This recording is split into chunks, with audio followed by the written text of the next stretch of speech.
Hey everyone, welcome back to Rally Caps, a podcast for the creative entrepreneur building a business for the long haul. Today, we are actually doing something a little different than the usual scheduled programming. We have our friend Tom jumping on with us, and Tom is going to be talking to my man Eric today. He's going to be interviewing him and talking with him as a creator about what he is up to in the YouTube world and far beyond that, because his work certainly does not stop on what you see on YouTube. So today, Tom is going to be taking the reins. I'm going to be hanging out on the side, and we're going to both be listening to Eric as he drops some wisdom for us in today's episode. Ladies and gentlemen, stepping up to the plate, Eric Floberg.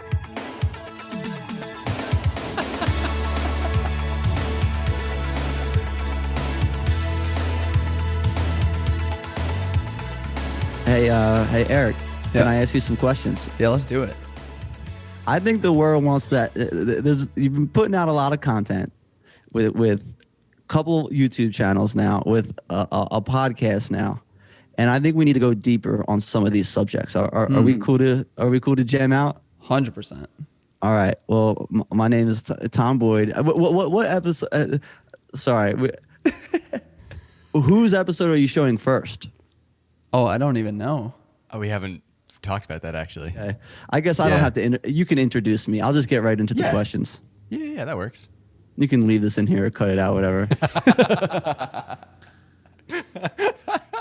All right, my name is Tom. I am a designated hitter as a guest host today, and I will be interviewing Eric. I don't know why I'm talking like Eric's not here. Eric, what's up? Let's chat and have this conversation.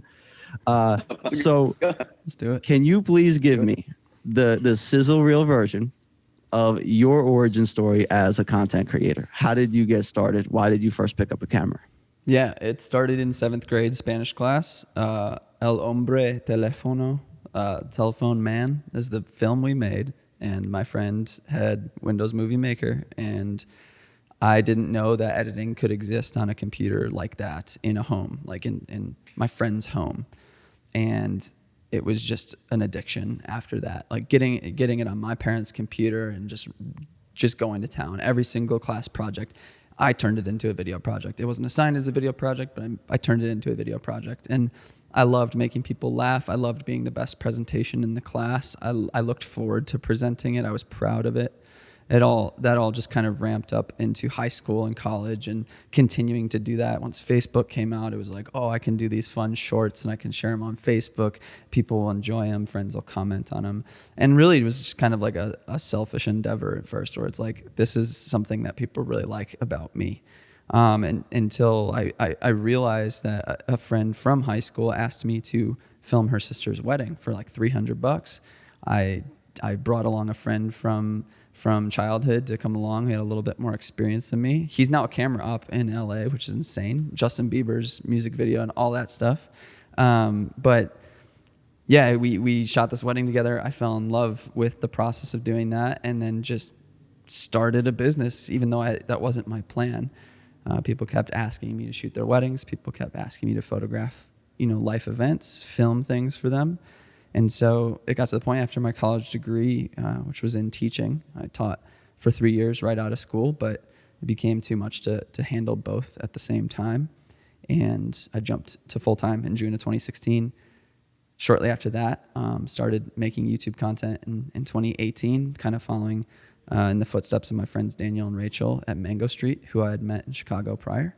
And it's just kind of evolved into what it is today, still doing those two things of still shooting weddings and making YouTube content, and now 2 more channels outside of my individual one.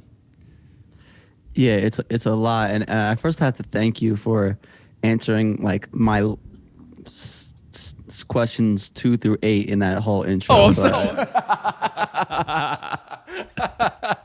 It's perfect. It's perfect. So you touched on education. So you went to school. You invested 4 years of your time, a lot of money, into getting an education in a different direction.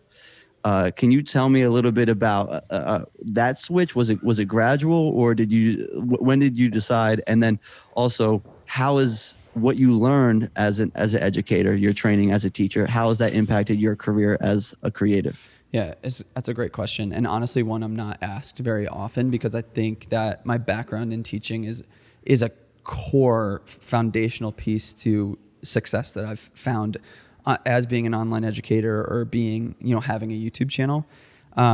So the funny thing is that I didn't pay for college. Actually, I got a full ride because I signed up for Illinois special education tuition waiver. And the bar was not very high to get that full ride. You just had to promise to teach for 2 years in Illinois after you graduate. The first 5 years you're out. So I looked at that. My parents told me going into college, they're like, we'll pay for 2/3 of your college, you pay for 1/3.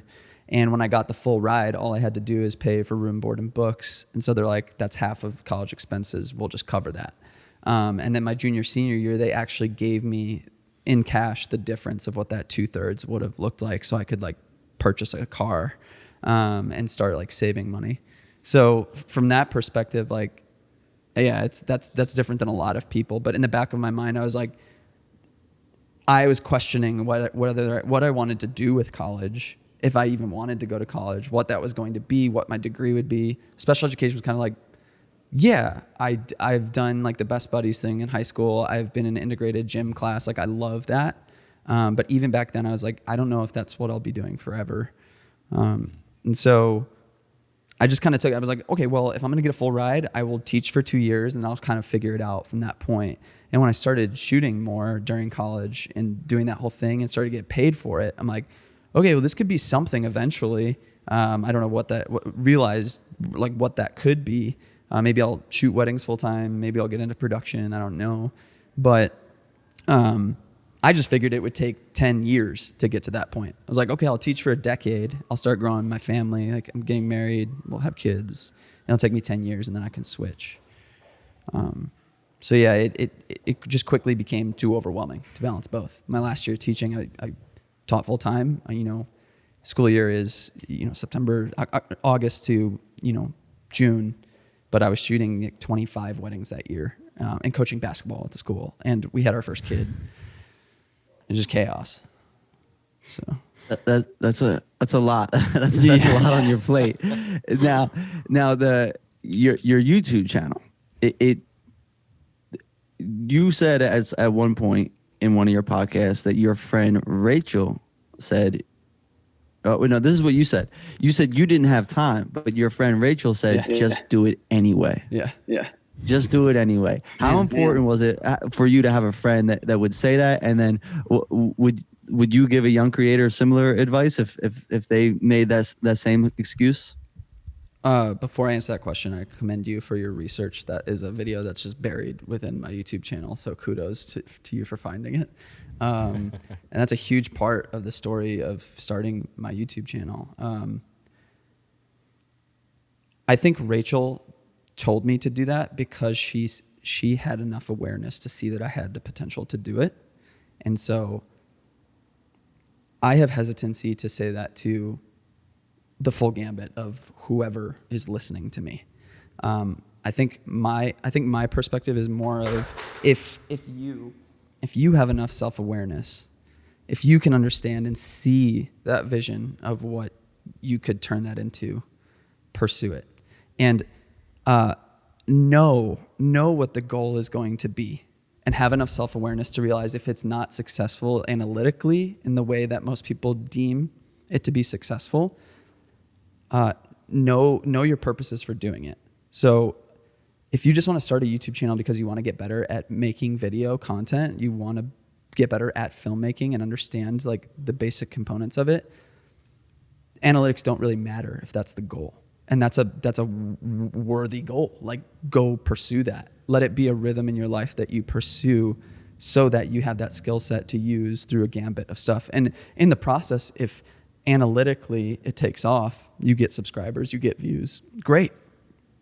But I think that lower expectation is always a good approach when you're pursuing that. That's what I had. I was like, I don't plan on making money on this. I love teaching. And to kind of answer your question that I forgot to answer in the last one is like having that background of teaching. I'm like, I actually am just passionate about bringing this information to more people. And YouTube is such a cool platform that I watch so much anyway. Why why wouldn't I want to share this with other people and see them be successful in the same way I've gotten to experience success? One of the most fulfilling things in my life is seeing other people find that success in a similar path that I've already gone and experiencing them, seeing the fruits of that success in the same way I've felt. And yeah, like that component of being classically trained, like as a classroom teacher, like knowing how to put a lesson plan together, knowing what the goal of the lesson plan is and the variables and independent practice and guided practice and like, you know, all the teaching terms, like I can apply all of that to a YouTube script. I can apply that to a workshop or an online class. And that's an invaluable skill that I probably wouldn't have known otherwise. So that's a component definitely of college where I'm like, that was really valuable to me personally. But to answer more of the, like, would I tell everybody that, like, just start it even if you're too busy? Not necessarily. I think I would have to take it on an individual basis and go, what are your goals and what do you want out of it? And approach it in the most sustainable way you can so you don't just crash and burn and give up on it. Now, at what point after her saying that did you start taking it seriously? Was it right away, or was there an experimentation phase and then you were like, wait, there's something here, and then you started to double down? Yeah, I didn't take it very seriously at first. It was posting maybe twice a month, and I would make a bunch of dad jokes and videos and kind of do the gimmicky stuff with, you know, a tutorial about some camera effect and then sprinkle a bunch of dad jokes in it. And the production wasn't like super high quality. I wasn't as, you know, skilled as I am now as a filmmaker. But yeah, I mean, I would have, like, some of those videos would pop off, they'd get shared on a blog, and then the algorithm picked them up. And I'm like, I had no expectations of this getting this many views. I had no expectations of me getting this many subscribers from a video like this. I'll just keep going and kind of just see where it goes. But I was way more focused on like, okay, but what's paying the bills is wedding photography, wedding filmmaking. Like, I'm just going to keep focusing on that heavy. And YouTube will be this thing where like I can grow in the process, even though it's not paying me. And once those lines started to like cross over the past 18 months, I was just like, whoa. Once brands started reaching out to me being like, hey, we would like to sponsor a video, seeing the passive income roll in from ad revenue, from viral videos and Amazon affiliate links and all of the affiliate partnership stuff. That's when I was like, okay, building this for me makes way more sense from a sustainable standpoint for the future than grinding every year and kind of hitting that ceiling of what I'm able to make or shooting weddings and how many I can shoot to keep like elevating how much I make. And so that's when I really started investing more time into the content creation and building the channel more. And build a channel you did. You just reached 100,000 subscribers. Mm-hmm. Congrats. Thanks. That's not a small feat. What is something surprising that you might have learned in the process of getting those 100,000 subscribers? Like what from the time Rachel said, hey, just do it anyways, to getting those 100,000, what is something you didn't realize that you would learn along the way? Yeah, I really think I didn't understand that I would learn so much about time management and what the internet can do to people. This is not a popular answer. No, this is a great answer. It can mess you up. Like, it can really, really mess you up. Having a platform like that, and you really need to be careful. Like, you need to be careful and for your emotional, physical, and mental well-being. You need to be surrounding yourself with people who know and love you and can take care of you and like check in with you, because you could be inundated with that world. You can in a split second just like turn to absolute obsession over how it's performing and what's next and planning the process and losing sleep and not eating and just only caring about the performance of it all. And you lose sight of, it's very easy to just lose sight real quickly. Like, okay, what's my why? Like, why did I choose to do this in the first place? Do I still love teaching people? Like, is this just something I need to continue to be something that's going on in the background, and I pursue something else, you know, that's my moneymaker or whatever. But that process has been really, really rewarding because it has made me care way less about the numbers, like really stepping back and in the most wholesome way, because it's really easy to just say that. Like anybody who crosses whatever number milestone on any social following is like, oh, but it's not about the numbers. No, really, like as a job, it is about the numbers. Like you're taken more seriously if you have more subscribers. You will land that job or that brand sponsorship because you have this many followers. Like it's okay to understand that and be self-aware of that. But truly what made me realize that the numbers don't matter is like how much it can wreck you if that's what you only care about. And then like the healthy thing to just to step away from time to time, just be like, and make videos like, screw it. I don't care if this video doesn't perform. Here's my heart. This is how I feel. I hope you can relate to me in some capacity. I don't want to burn out. I don't want this to affect my friendships and my family negatively, because what's the point of all of this if like I'm just living a life that is miserable for me, you know? And it can very quickly turn into that. You see bigger creators like Casey Neistat, where he's like, I nearly lost my marriage, you know, because of this grind. You know, that kind of stuff just like, it hits me. So it's a deep answer to that. What's funny is like the day I hit 100,000 subscribers, the video I made was, I didn't want to make it anything more than what it was. It was just this tense buildup, me being like dramatic, and then I just went like, woo, and that's kind of all I felt. Yeah, it was just like, cool. Like, here's my party hat. I'm really stoked, and just then sincerely just being like, thank you for getting me here and this, but I'm not going to make it feel like anything more than that, because I don't feel like it's really much more than that. It's no more really than 95,000 subscribers I had a month prior to that or whatever, you know? So, yeah. Yeah, no, I you mentioned a lot of great ways of thinking about that. I've seen this, or I like to think about it in there's attention-driven creators, and then there's impact-driven creators. Mm-hmm. And the best ones are a little bit of both. Because if you're just impact, you're just making educational content. You're not worried about the design, that, you know, where the context, how it's edited. And then if you're attention-driven, everything is just to retain and to get more and more and more and more. And like that leads to burnout. But if you can be a little bit of both, you can go a long way. And I applaud you guys, because I think you do a really good job at marrying those two worlds. Mm-hmm.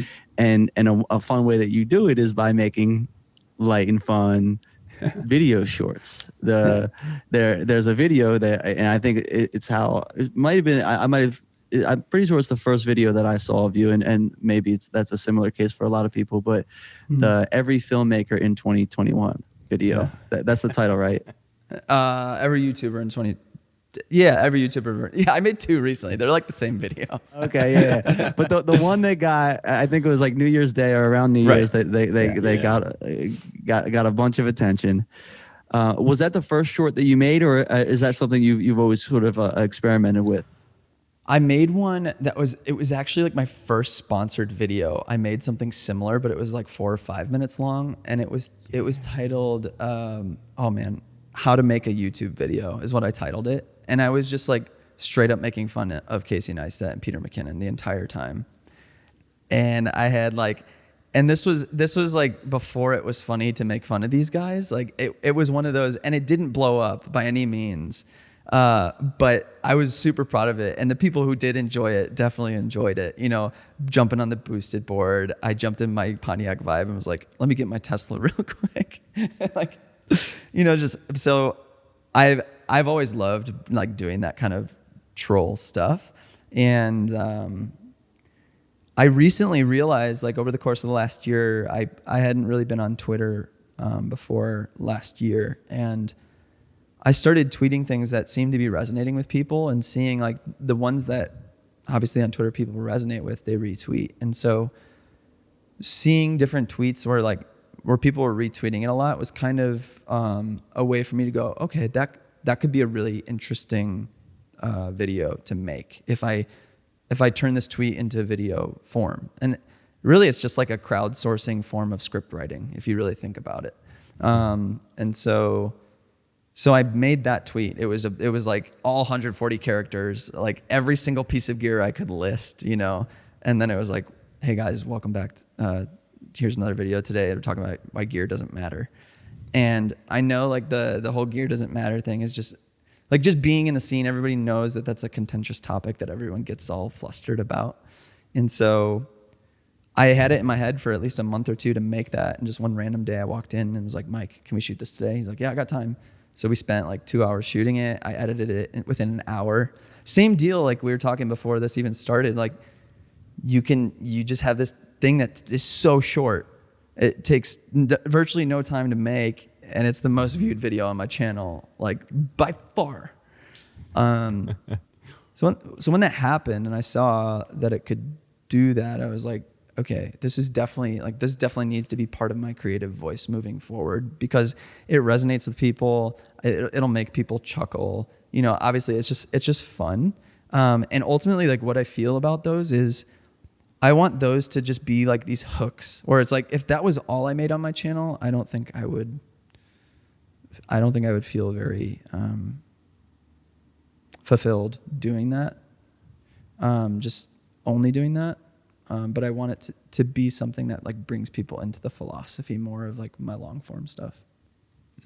It's I would say it's a similar approach for big musicians. They'll make an album and they'll be like the singles, and then there's the filler records, and they're your singles. They're your ones where you're like, all right, these are for the mainstream. These are the top of the funnel, and then my real fans are gonna watch these long 8 to 12 minute long videos. So you mentioned too that you're big into nostalgia. Yeah. And then when you're attracted to that kind of work, but then when you create work yourself, you try to figure out how I can incorporate a sense of nostalgia into this piece of work. How does one go about that? Is that just a sense? Is there like what tells you this is nostalgic or this isn't when you're thinking of a new idea? For sure. There's some really good videos about nostalgia on YouTube if you just type them up. There was I forgot who made it. I think it was I forget his name, but Make Art Now. He made one about nostalgia that like really hit home. Oh, yeah. But yeah, it's constantly revisiting. I think everyone knows that feeling of when something nostalgic hits you and you have like that warm feeling in your chest and like that experience of like, oh, and recalling that memory or that feeling or that smell or whatever it is. For me, it's constantly revisiting the things of my childhood. That's what like really gets it going for me. Like I grew up in the suburbs of Chicago, and my parents really never took me downtown, but I was obsessed with downtown. So always asking my parents, can we go downtown? Come on, can we go see the big buildings? Like, can we go downtown? Can we go check it out? And then like we just never did. And one of my best friends growing up, like his dad was a Sox fan. He would take me to Sox games, even though I was a Cubs fan. And I was like, I don't care. As long as it gets me downtown, that's what we're going to, you know? And so that part of my childhood is a huge reason why I became a resident of Chicago and lived in a city. Something that really resonates with my work. Like I love photographing people in portraits and doing double exposures with like stars and the moon and that kind of stuff. And my favorite film of all time is E.T.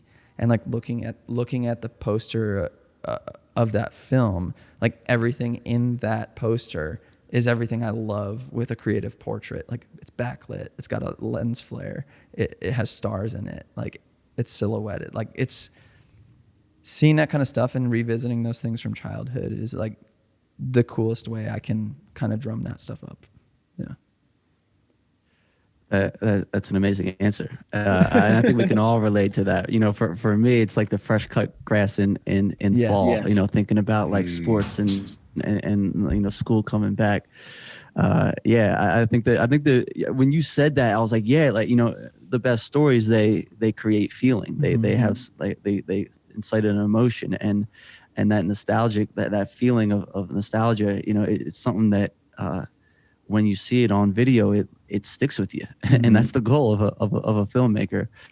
Now, with the content, so you're creating content for your YouTube channel, you're creating content for commercial projects, for weddings.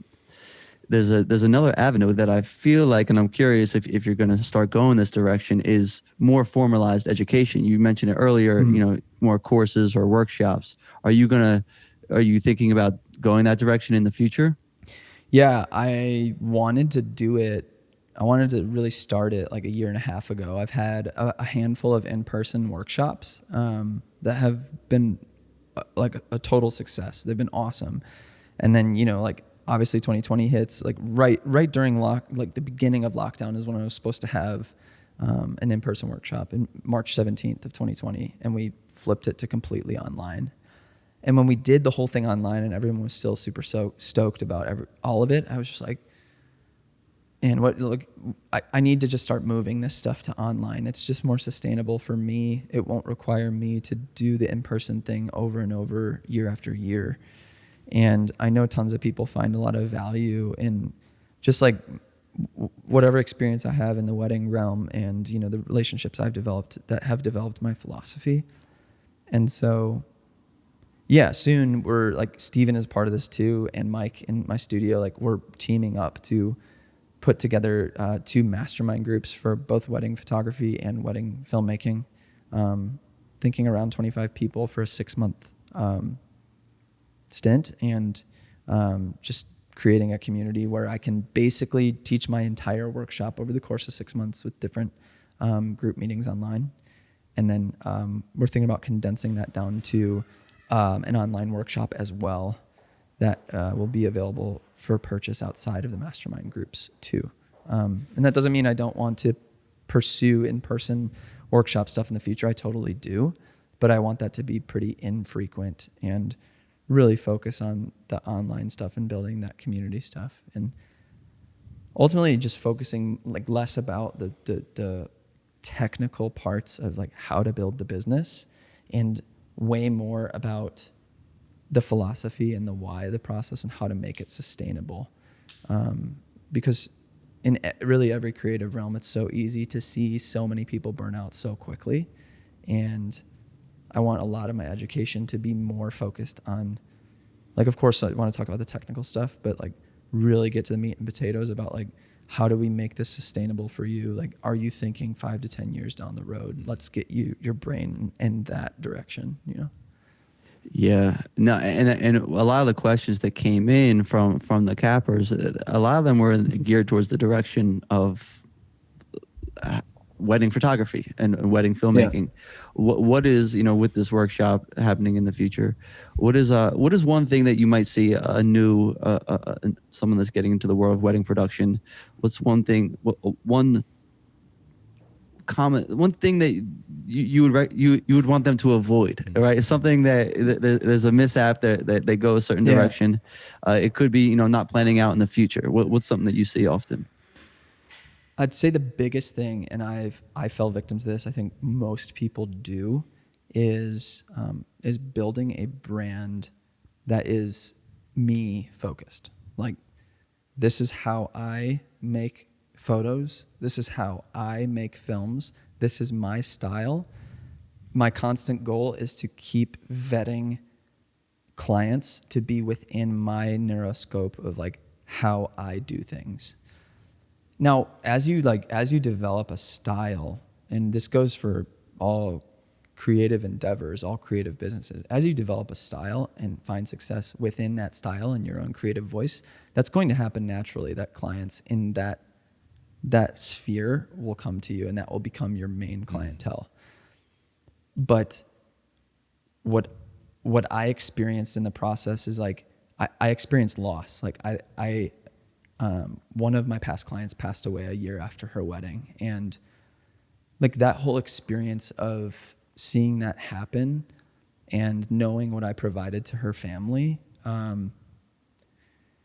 it just got rid of all of that, like the unnecessary stuff about me in the process. It made me just go like, this is way bigger than just what things I want to shoot and where I want to go and the money I want to make. I wholeheartedly believe that if you empathized through your client's eyes, whoever they are, and truly try to put yourself in their head and in their shoes and experience, even if you've experienced, say, for example, a wedding day, even if you've shot hundreds of them and you know, quote unquote, how they go, really getting into their head and seeing through their eyes what they're experiencing that day and how it's brand new to them and unbelievably exciting to them. How can you channel that energy and come alongside them and cheer them on that day, instead of going in being like, oh, they chose this style, and oh, they're not doing a first look, like that's going to screw up the schedule, but rather just be like, that's the best decision because that's the decision they wanted to make. Obviously all of that being within reason and like making sure that you're doing your job correctly and efficiently and all those things. But we actually talked about this recently. I forgot where we did. I was on another podcast I was on. Mike and I just did a commercial shoot a few months ago, and we're sitting in their production room and we're going over the script for this video and we're finalizing it. And we were like, it's just not hitting. It's just not hitting right. We're reformatting, rephrasing. And we get it to this point, and I like put on my YouTube talking head voice and like I go through this 30-second script and I deliver it with emphasis and intentionality. And I'm delivering it to two people who've been working for this business for 10, 15 years. And it's a part of their life. And I delivered the last line and they started crying. And it was just like, it was this moment of like, this is my experience of being in the wedding world has set me up to now be in the commercial world and connect with people on an emotional level, like is what's happening here. And it's making a profound impact on their experience of working with us. Not just getting a good product, but like they're going to walk away just being impacted by us being here, you know? You were talking to the brands, and you're right. The brands themselves, they're ran by people. They're ran by people that they're trying to do good at their job. They're trying to impress their boss. And when you're sitting in that meeting and you're thinking, all right, how can I connect with these people, these human that are making decisions? It probably goes a long way for your client work. I have to ask you a question. You have a lot of projects going on, and there were a couple questions from the cappers about time management for Eric Floberg. Yeah. Like, what? How do you manage all these projects? Give us your secret. Yeah, it's not good. Yeah, we're figuring it out. So I'm now entering, it's April of 2021, and I'm now entering a season of, okay, I'm shooting more weddings again. I have 4 this month, and I haven't experienced this volume of shooting, since 18 months ago and almost 2 years ago. And so during that time where I wasn't shooting that much, it gave me the ability, okay, now I can double down on YouTube content and Patreon and starting a podcast and a brand new channel. Like I had the time to do that. But I do feel like in that season, I've built up systems, especially with rally caps. Like Steven takes the production of rally caps and he does it very well. But I knew that I wouldn't be able to do a podcast if I had shared responsibility in that. And that's the agreement we came to when we started rally caps. It's like our hope for the future is that you won't be editing this all the time. But to get this off the ground, like if we want to use, the platform that I've built to try to connect with people who have a following as well that can help us grow this, like if you're down to do the producing, like let's make it happen. So that's one part. And the overall arching theme of all of this is community. And so it's being in constant conversation of, are you overworked? Are you managing your time well? Are you getting home by 5:30, 6 o'clock? And I've been really good about that the past 6 months, just like leaving the studio at 5:15, just being done with the day. And then ultimately the rest of it is just like, let passion drive what I want to make and when I want to make it, with a few sponsored videos sprinkled in there with end dates. But then if I don't meet the quota of how many videos I'm supposed to make, like not being upset about that and just being okay with, okay, I didn't post this week. I didn't post this month. It's fine. It'll be there when I get back. And that's really how we've been feeling about the financial channel we just made. It's like we went pretty hard for a little bit. Now we're like, okay, we just put the brakes on. Like we can make the videos whenever we need to. Like the content's good enough. We'll just in due time we'll make it. Man, my answers are so long on this. But No, it's helpful because especially with what you're doing. I think a lot of creators that start to see success have this I want to say slight problem is they get a lot more opportunities, and then with the more opportunities you start to have to say no to the things that you already committed to, and then you're can look like to someone else that you said yes to like an uncommitted person. So I was just kind of curious, like how you go around making those decisions for the projects that come in. And that'll actually lead well into this next question about collaboration. You have multiple channels and creative endeavors with creative friends. And I said the word creative a lot in that sentence, but we're talking about like collaborating with another person. And when you're collaborating with another person, there's, you gotta be aligned with your visions. You gotta make sure there's no ego involved. You gotta make sure everyone wants to go the same direction. What qualities do you look for in a collaborative partner? Because a lot of people are right now, hey, I want to start a podcast with a friend, and they might trying to figure out if that's a good decision or not.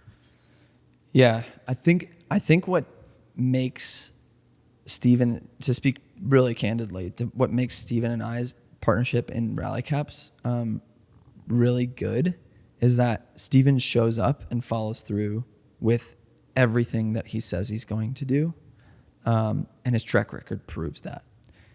Now, I'm self-aware and understanding that I'm kind of a steamroller creative of like, I have this vision and it's like,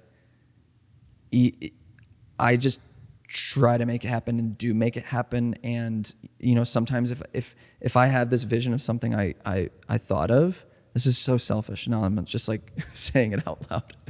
It's just like, I am unafraid to like reroute it back to like, no, I think this is the good idea. I think we need to go this way. And I think we're very candid. And when we talk, and Steven, you can correct me if I'm wrong, but I feel like if I see it based on like YouTube specifically, I feel like I have a good understanding of the platform now.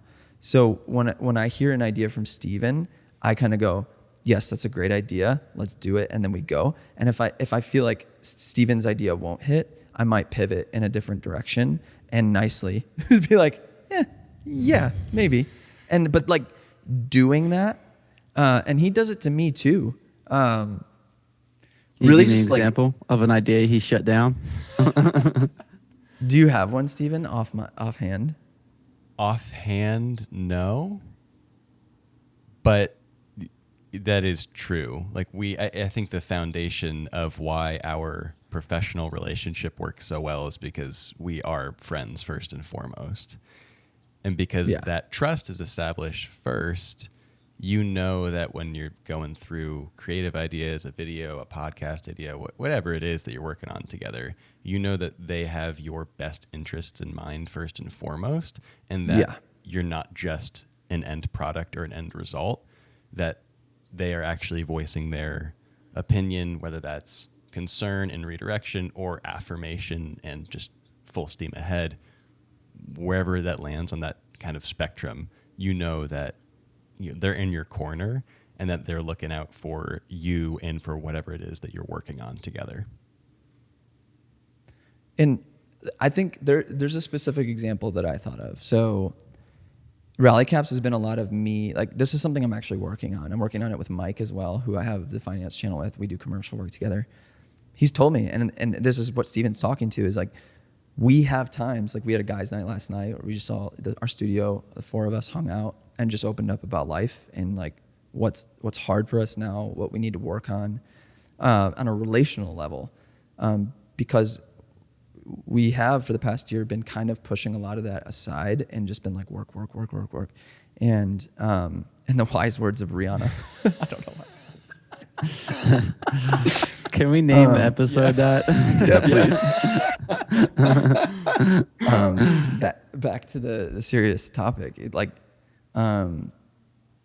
Really just being vulnerable and open about that stuff is super important. And with Rally Caps, I just trust Steven. Like, even if I look at his decisions of what he's making on a thumbnail or a title or those things, like he might make a title or a thumbnail and I go, that won't do as well as what we're capable of.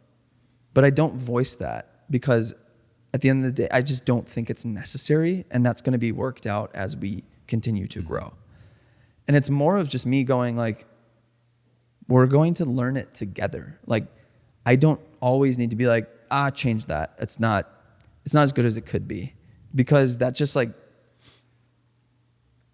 expecting more of him than that needs to be expected. Like, he's already busting his butt doing this stuff. Like, there's no need for me to say something trivial to be like, oh, it could be, one specific one I can think of, Steven, when you did Sam Elkin's short thumbnail, where you said college or nah, and you had a guy skateboarding, and you're like, I'm pumped on this thumbnail, and I was like, it's a great thumbnail, and in my head I'm going, I don't think many people are going to click on it, but that was one of those moments where I just go, it doesn't matter, like it just.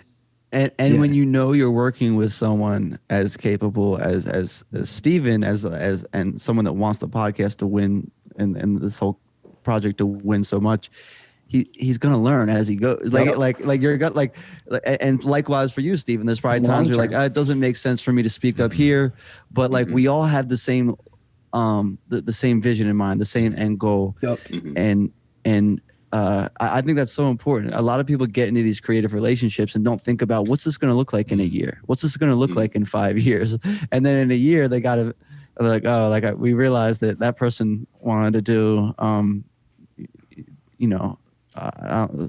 yarn knitting or underwater basket weaving. A niche. Listen, I've been interviewing you guys for a couple hours now. My brain's that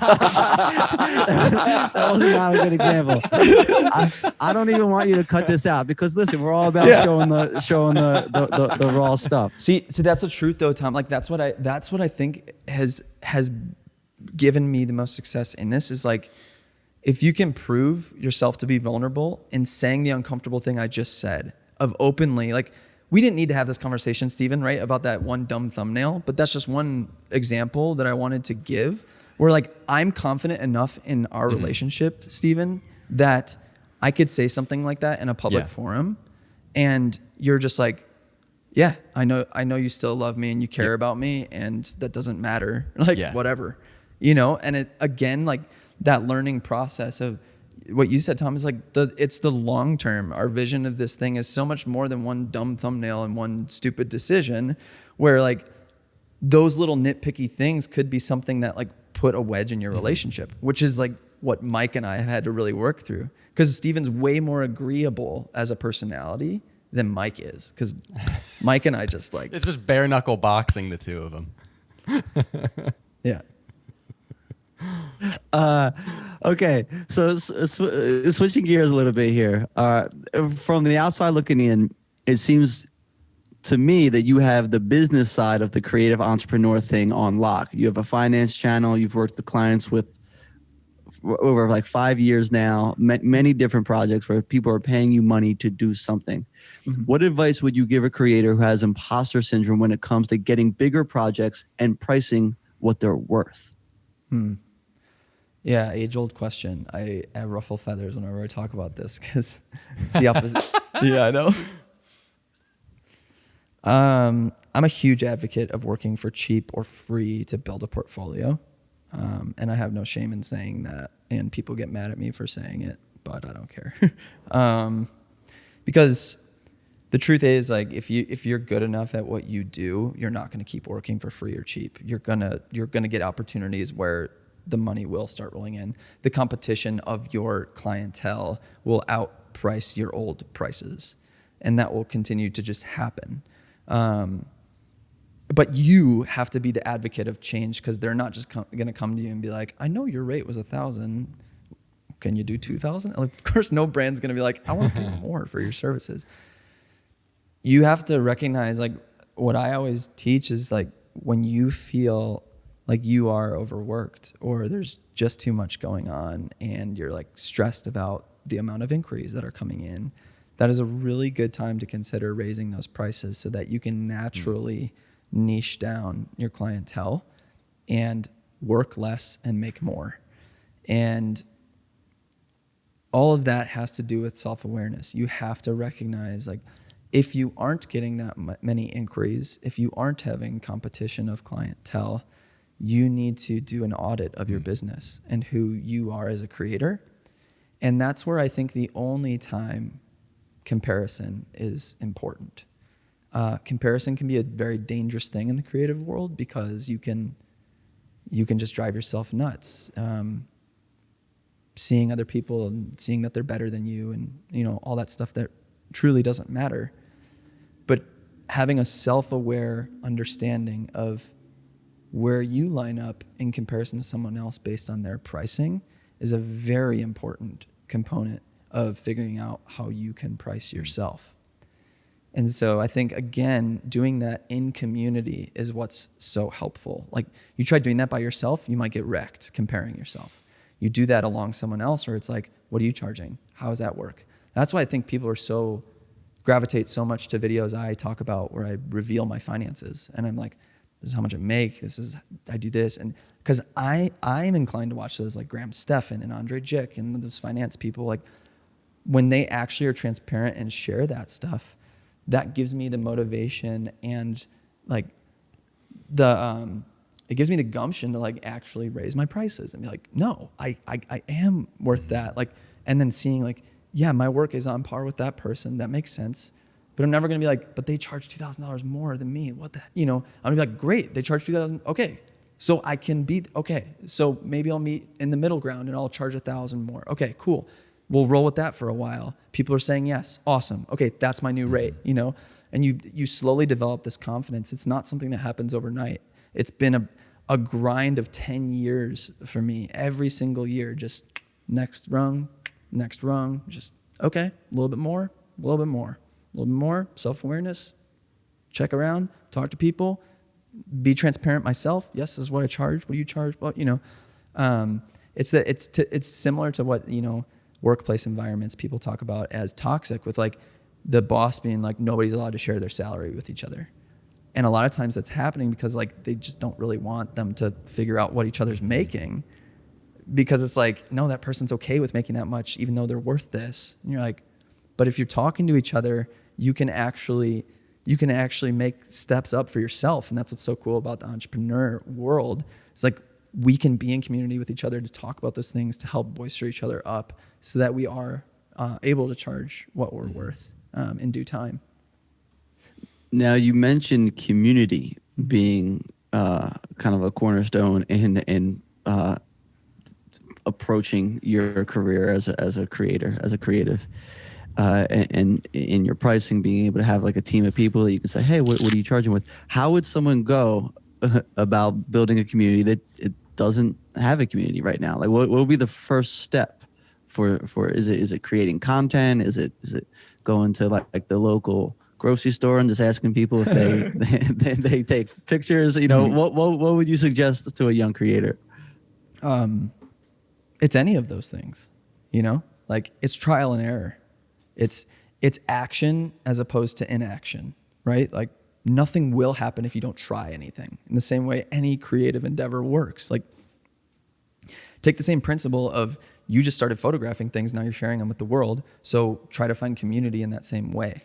Start taking shots in the dark, cold DMs, a voice memo, video sent through a DM, tagging someone. Like, any kind of lead that you can get is a step in the right direction.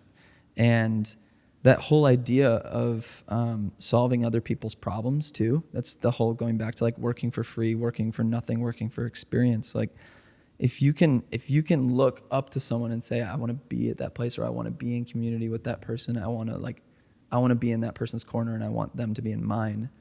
You go to that person and say, how can I come alongside what you're doing right now? And how can we then help each other?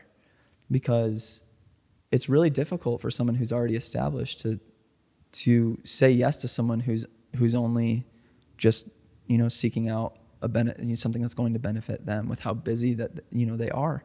And so, yeah, that could mean that you shadow or you assist or you just do these things. You take BTS footage, photos, you show up. Like you come to the open co-working day, you see the co-working studio that exists, you make the co-working studio that doesn't exist. I just said it in my recent YouTube video. Yeah. Or you reach out to the rally cappers.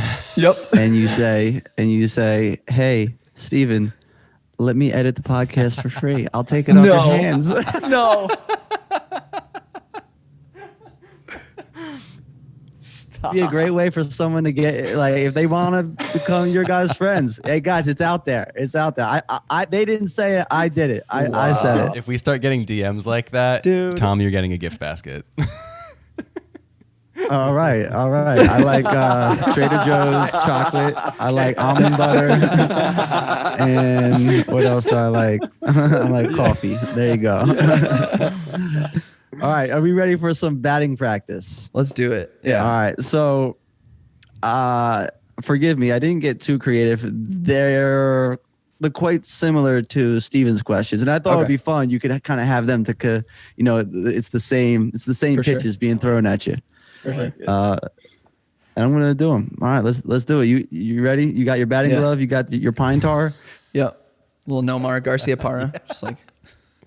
Oh, yeah. Who's a crazy pitcher hands. for the Cubs? I don't know. John Lester. So let's go. What is your favorite lens for wedding photography? 35 mil. Donuts, glazed, powdered, or jelly filled? Glazed. If you could delegate one part of your business to someone, what would it be? It's editing. YouTube video editing. There's another opportunity, guys. What YouTuber have you never met, but you watched them so much that you feel like you're already friends? That Steven didn't say. All the same. It's Casey Neistat, or I feel like Graham Stephan would be another one for sure. Okay, I'm going to give you a different question then.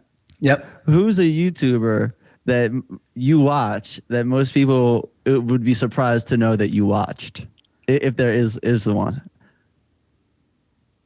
Trey Trades covering AMC stock. Trey Trades. Trey Trades. If you could have one character trait from Steven, what would it be? Kindness. If someone were to brag about you, what would they say? I hate this question too. I'm already. I have 3 boxes of mugs in there that have my name on it. Like I'm the narcissist of narcissists. So I don't know. Well, the thing is, that this question actually shows so much about your character, like when being asked it, and I think you guys both did a great job at answering it. Yeah, that's what I'll say that people know that I have 3 boxes of mugs with my name and logo on it. What's a 1-sentence piece of advice that you would give yourself 5 years ago? Find a 5 to 10 year plan and start pursuing it. Now, again, this is Rally Caps. We all know what that means. Someone's up to play, a fellow creator, and they need some vocal assistance from the sidelines. All right. What chant would you put together to get this rally going for that creator?